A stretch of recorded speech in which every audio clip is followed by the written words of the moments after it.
A businessman arrived at his office and found that some very important documents had disappeared from his desk. Police suspect 3 people: Amy, Carla, and Mike. Each of them said, however, that they hadn't even been to the office. Who was lying?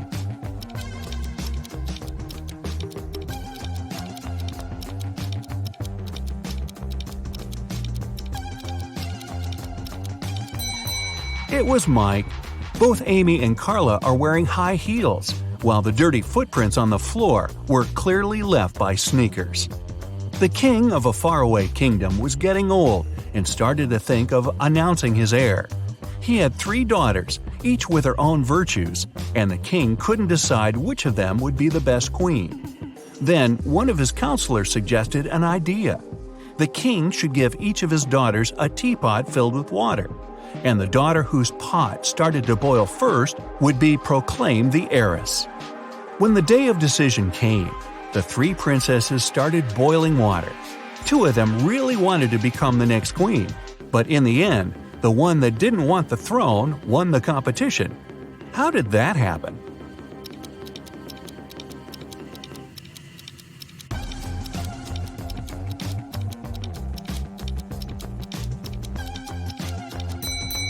The 2 princesses who lost were a bit too eager.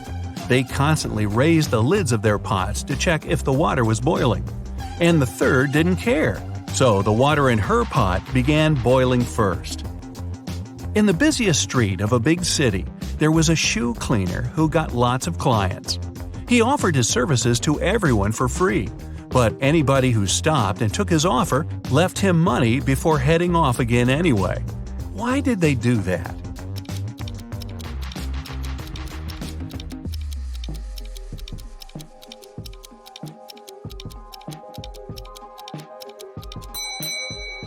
He cleaned only 1 shoe for free, and if the client wanted their second shoe cleaned, they had to pay. Aaron was a poor teacher in a rural school. On the 13th of February, the day before St. Valentine's, he unexpectedly received a letter saying that his rich great-aunt had left him a huge inheritance. The next day, 3 of his colleagues, Sarah, Carrie, and Martha, sent him love letters. Can you tell who was genuinely in love with him and who was only pretending to take advantage of his newfound wealth?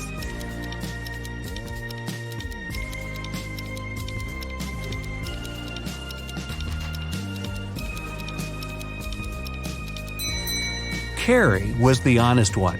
She's wearing a necklace with A and C engraved on it, which stands for Aaron and Carrie.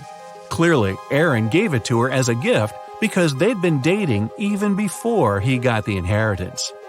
Jonathan spent several days in a hospital, although he never even entered the place through any doors. What's more, when he was released, he was perfectly healthy, but still had to be carried out of there. Why?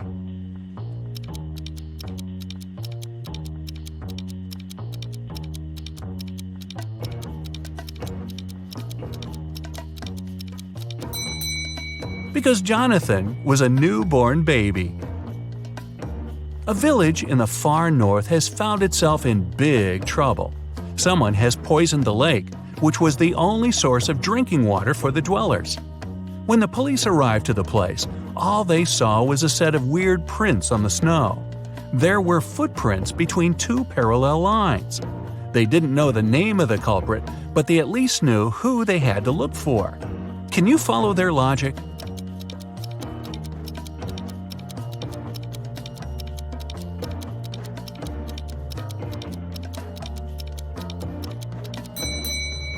The police were looking for a person in a wheelchair and their helper. The wheels would leave those parallel lines, and the helper had to push the chair and would leave the footprints. Jack and his business partner decided to celebrate a very profitable contract they'd recently signed. They both loved hiking, so Jack suggested going to the Alps for a climbing trip. His partner gladly agreed, and Jack took it upon himself to arrange their little vacation. However, the trip went terribly wrong, and Jack's partner got lost in the mountains. Jack couldn't find him, and neither could the rescuers. But upon returning home, Jack was arrested after the police got a call from his travel agent. Why?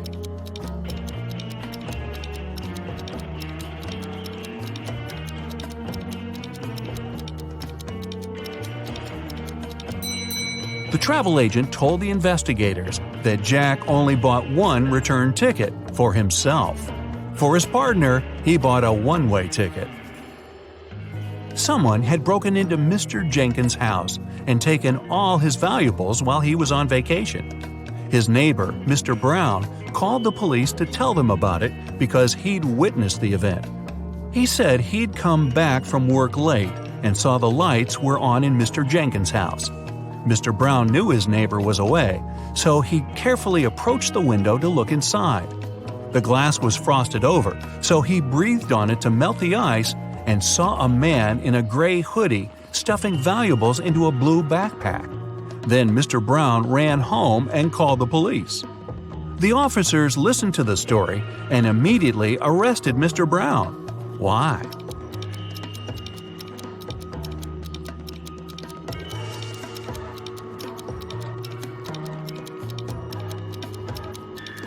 The dutiful neighbor had one detail wrong in his story. Windows become frosted over from inside. Then how could he have melted the frost with his breath from the outside? One rainy morning, Miss Riley left her house in a hurry and forgot some very important documents on her desk. She came back in an hour, but the document was gone. She gathered everyone who was in the house that day and questioned them. Ryan, the cook, said he'd been preparing dinner and didn't even set foot in Miss Riley's room. Sal, the janitor, said he'd only come in, turned on the lights to see if cleaning was needed, and left. Rose, the gardener, said she'd been busy watering the plants outside and didn't come into the house at all. Who took the document?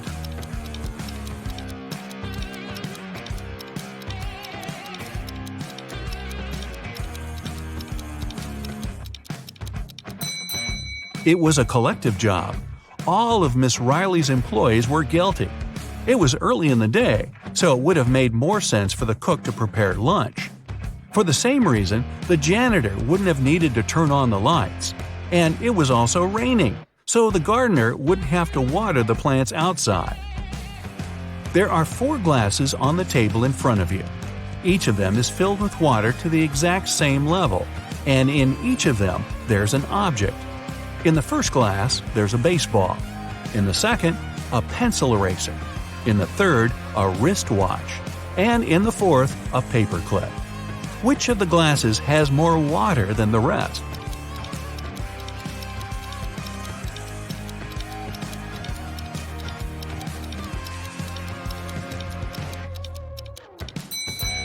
The fourth glass. If you take out the objects from their glasses, the water level will drop because they'll stop taking up the volume. The paperclip is the smallest object, so there's more water in that glass. Humanity is coming to its end. The last man on earth is going about his day, working the field, gathering wood for the fire, making supplies for the winter.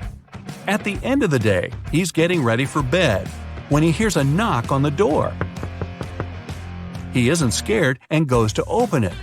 Who's standing behind the door?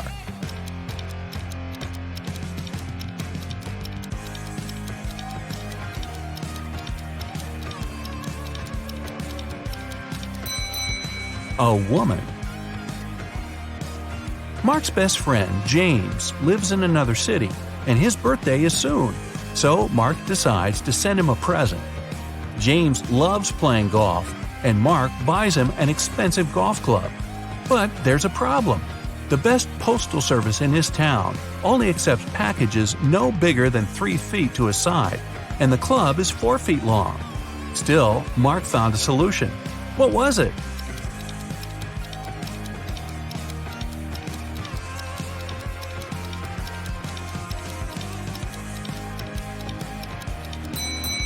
Mark bought a square box with a side of 3 feet and put the club inside it diagonally. Jenny's sister goes to a private party to which Jenny wasn't invited. Envious, Jenny still decides to go, but finds out there's a guard at the entrance who asks all visitors for a password. She hides around the corner and eavesdrops on the other guests. One couple approaches the guard and he says 11. They reply 9, and he lets them pass. The next visitor is a guy to whom the guard says 6. He answers with 4, and the guard lets him through. Certain that she gets the principal, Jenny comes out of the shadow. The guard looks at her and says 110. Jenny replies 108, but the guard doesn't let her through. What's the correct answer?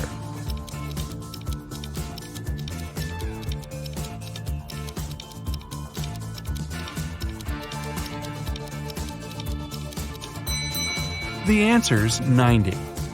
If you write 11 in Roman characters, it'll look like this, XI. 9 is its mirror image, IX. Same with 6 and 4. With 110, it's CX, and 90 is XC. A man came to the police claiming that a very valuable briefcase was forcefully taken from him in the street. When an officer asked the man if he could describe the person who had done it, the man said he was wearing a full motorcycle outfit, leather pants, a thick leather jacket, and a helmet. The culprit tore the briefcase from the man's hands, hopped on his motorbike, and left. Still, the man noticed the criminal drop something and picked it up. Turned out it was his glasses. The man took them to the police as evidence. After a few more questions, the man was taken into custody for fraud. Why?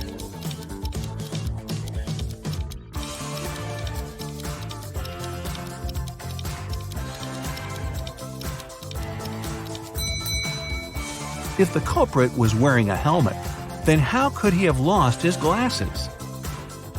A married couple were staying at a hotel. One night, they had an argument, and the man went out to cool off but forgot both his room key and his phone. When he returned, he saw an unconscious man lying on the floor next to his and his wife's room door. The police arrived and questioned them both.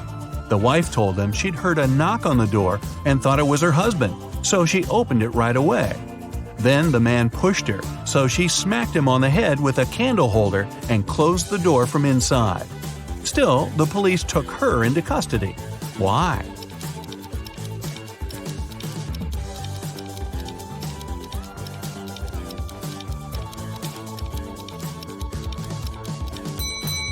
The woman thought it was her husband, but still approached the door with a candle holder in her hands. That means she wanted to hit him with it in the first place. Lights out. 3 friends, Cole, Haley, and Ben, went on a friendship trip. In Brazil, they decided to go skydiving.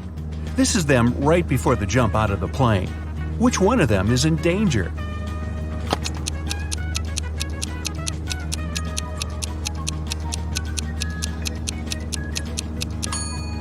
Cole. He's wearing a regular backpack instead of the backpack with a parachute. Oops. A mother of 4 returned home from work and found all of her daughters busy. Serena was playing chess, Catherine was reading, Hannah was watching cartoons. What was Delaney doing?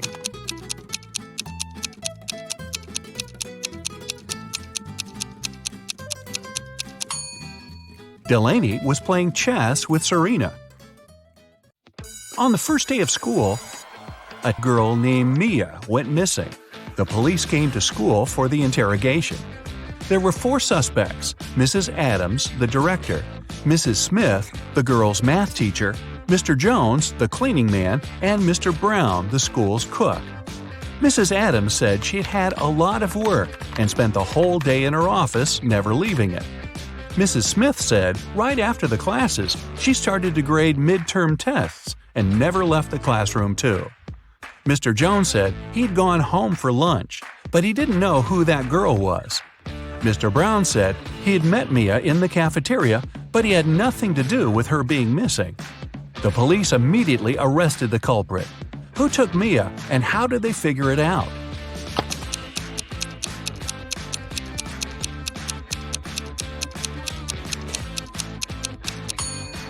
It was Mrs. Smith, the math teacher. She said she was grading the midterm tests. but it was just the first day of school. Esme got lost in the forest. She was wandering around the whole day. Finally, at sundown, she came to a spooky house where a witch lived. She had nowhere else to go, so she entered the house asking for help. The witch offered to play a game. She would ask one question. If Esme got it right, the witch would take her out of the forest. But if the girl made a mistake, she'd keep her as her maid forever. Esme had no choice but to agree. Here's what the witch said. What is the phrase that makes you happy when you're sad and sad when you're happy? Can you help Esme?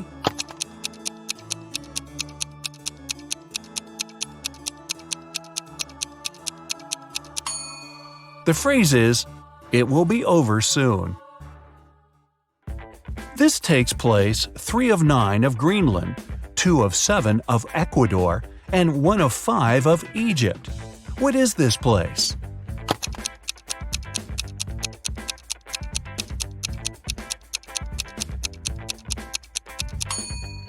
It's Greece.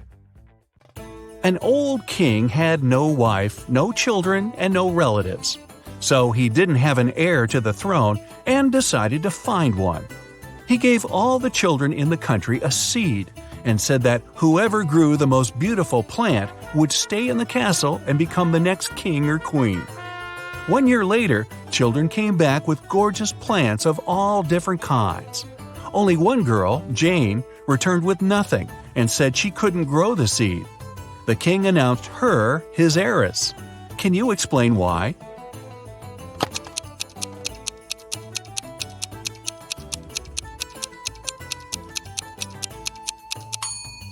The king gave everyone a fake seed that couldn't possibly grow. It meant that everyone except the girl cheated. She was the only honest one that would make a good and fair queen. Allison cuts 1 bread loaf into 4 pieces in 12 seconds. How much time does she need to cut the same loaf of bread into 5 pieces?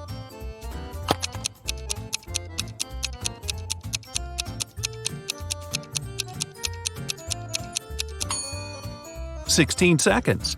To make it 4 pieces, you must make 3 cuts.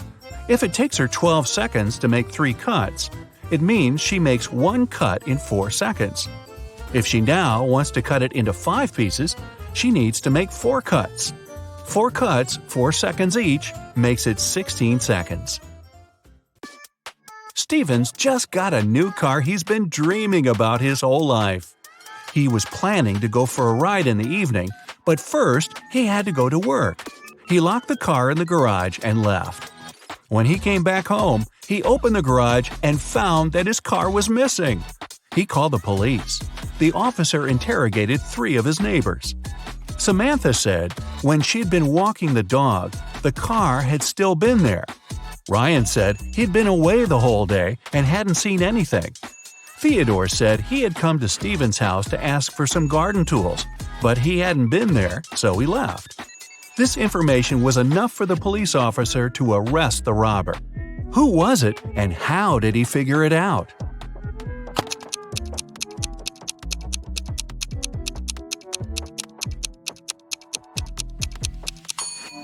It was Samantha. She said she'd seen the car had still been there. However, the garage door was closed, and she couldn't possibly see it. Adele found her boyfriend, Oliver, poisoned in his room and called the police. The officer asked her to say what happened. Adele said she'd been walking past Oliver's house and noticed that the light was on. She came to the window to see if that was really him in the room. It was cold and there was frost on the window, so she wiped it away to see who was inside. She saw that Oliver was on the floor and called the police. The officer immediately realized she was lying and arrested her. How did he figure it out?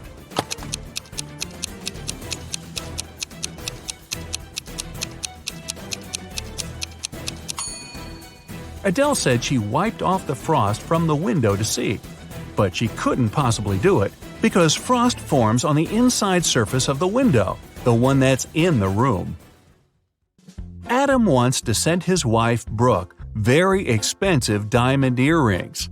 The problem is that whatever is sent by post that isn't locked always gets stolen. Both Adam and Brooke have some locks, but the other one doesn't have the key that would open the lock of the other. Still, they managed to make it happen, and Brooke got her earrings. How did they do it?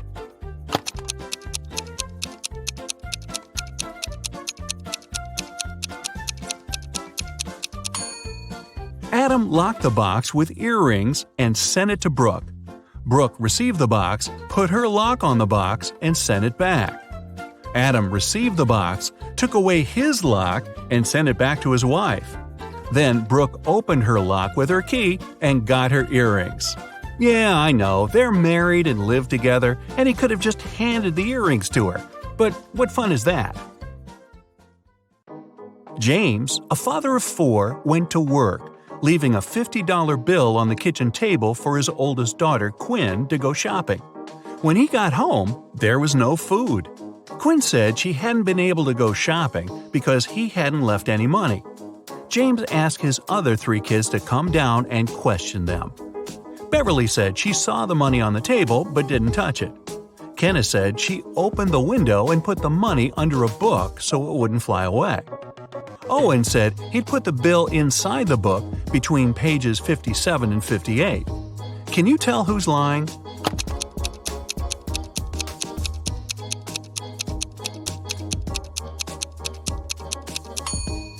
Owen is lying. He couldn't put the money between pages 57 and 58 because they're the 2 sides of one page. Esme got lost in the woods again. This time, she was wandering around for 2 days until she could at least find the witch's house. When they met again, the witch had another game for Esme. She said she had 2 identical cards, but one of them had "free" written on it and the other card had "stay." Esme could pick only one. If she got the one with "free" written on it, she'd come back home. If she picked the one with the word "stay," she'd stay forever. However, this time, the witch didn't want to leave Esme a chance to escape. So, she wrote "stay" on both cards. Esme anticipated that the witch would do it. She managed to win and get back home.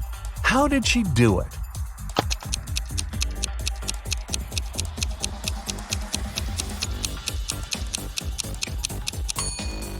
She picked a card and burned it, saying it was an accident. The witch had to open the remaining card that said "stay." Since, according to the rules, there were 2 different cards, the witch had to agree that the other one that Esme picked and burned must have been the one that would set her free. After Jackson was shipwrecked, he found himself on a deserted island. Luckily, he still had his pills with him. There are 2 blue pills and 2 red ones. He needs to take exactly 1 red pill and 1 blue pill. But Jackson is blind and doesn't know which one is which. There's not a soul around to help him. How can he manage it?